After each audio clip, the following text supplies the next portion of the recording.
네, 매주 월요일마다 밀도 있게 탐방 종목들을 살펴보는 시간이죠. 메리츠증권 광화문 지점 이익원 지점장 전화 연결돼 있습니다. 지점장님, 안녕하십니까? 네, 안녕하세요. 네, 지점장님은 오늘 시장 어떻게 보셨습니까? 네, 경기 침체가 이미 반영되고 있습니다. 연준은 경기 침체라는 워딩을 사용하기 시작했고요. 가능성을 열어놓는다라는 코멘트를 한다는 것 자체가 시장은 그 불확실성을 반영하고 있다라고 보고 있습니다. 미국의 6월 ISM 제조업 지수가 예상치를 하회했고요. 또한 ISM 제조업 지수와 신규 주문 그리고 재고 지수 스프레드가 마이너스 0.8포인트로 이 지수 스프레드는 이미 경기 침체를 반영하고 있는 지표입니다. 그렇기 때문에 현재 주가는 경기 침체를 반영하고 있고 이를 넘어서 시스템 리스크까지 일정 부분 반영한 과매도 국면이라고 판단하는데요.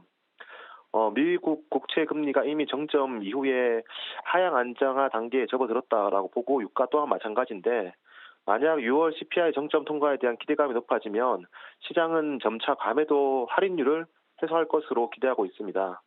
과거 2년 전의 강세장 당시 상황을 기억해 보시면 코로나가 피크일 때 경기와 실적은 안 좋았고 앞으로도 안 좋을 것이라고 봤습니다. 하지만 대규모 유동성에 의해서 시장은 바닥을 잡았고요.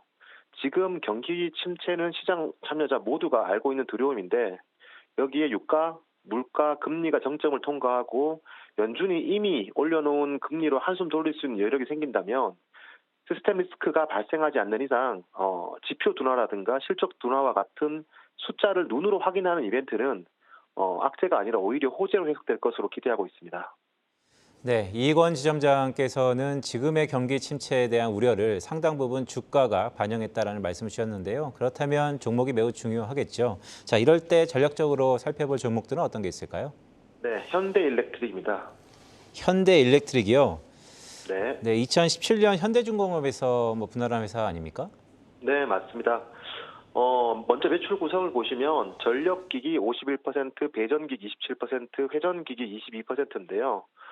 전력 공급 단계에 필요한 전기 전자기기, 에너지 솔루션 공급업체인데 쉽게 얘기해서 발전과 송전 단계에 적용되는 전력 변압기, 그리고 이런 전략기기, 그리고 배전 단계에 적용되는 배전반, 중저압, 차단기 등의 배전기기, 그리고 전기 에너지를 운동 에너지로 전환시켜주는 이런 회전기기가 구분되는데 변압기 같은 경우에는 빅4 업체 중에 한 곳으로 향후에 조선사들의 수주가 계속해서 이어질 경우에 지금도 수주 잔고가 사상 최대치지만 이후에도 이 수주 잔고의 확대가 더욱더 기대되는 시점입니다.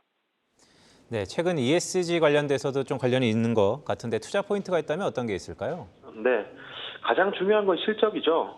상장 이후에 수주 잔고가 사상 최대치를 기록하고 있는데요. 그 내용이 굉장히 알차고 중요합니다. 전력기기에 해당되는 매출 중 선박용 매출 비중이 꾸준히 늘고 있습니다. 과거에는 매출 비중이 30% 이하에서 현재는 40% 이상까지 상승했는데요.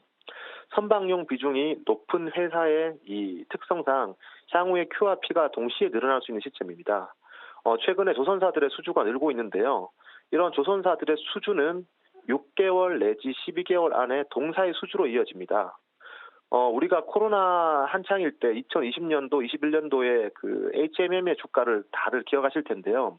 당시 20년부터 작년까지는 컨테이너선의 발주가 굉장히 많았었고요. 그리고 최근에는 LNG선의 발주가 그 바톤을 이어받고 있습니다.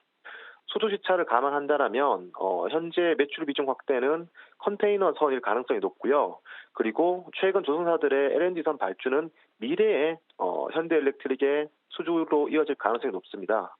그리고 컨테이너선이나 LNG선 이외에도 현재 더욱더 큰 규모의 자금인 사우디 프로젝트 발주가 나온다면 동사의 수주 잔고 또한 추가적인 상승이 기대되는 시점입니다. 네, 공교롭게 이번 주 삼성전자를 시작으로 실적 시즌도 또 시작되는데요. 그렇다면 동사의 실적과 밸류에이션 한번 짚어주시죠. 네. 작년까지 단기 순이익 기준으로 4년 연속 적자를 기록했습니다. 하지만 올해에는 700억대의 순이익 턴어라운드 예상되는데요. 이런 순이익 턴어라운드도 제외하고 상장 이후에 사상 최대 수주잔고라는 건 향후에 밸류에이션을 처음으로 턴어라운드 하는 시점에서 밸류에이션 상단을 뚫는 이벤트인 거고요. 만약 유가가 다시 정고점을 뚫는 상승 랠리가 나온다라면 시장은 다소 부담스러울 수 있겠지만 동사에게는 긍정적인 모멘텀이 작용되기 때문에 시장의 하락에 대한 다소의 해지 차원 그리고 회사가 지금까지 보여주지 않았던 수주잔고와 그 흑자의 턴어라운드가 동사가 가지 않은 길을 걸어갈 수 있을 것이다라고 보고 있습니다. 네, 지금까지 메리츠증권 광화문지점 이희권 지점장이었습니다. 지점장님, 고맙습니다. 네, 감사합니다.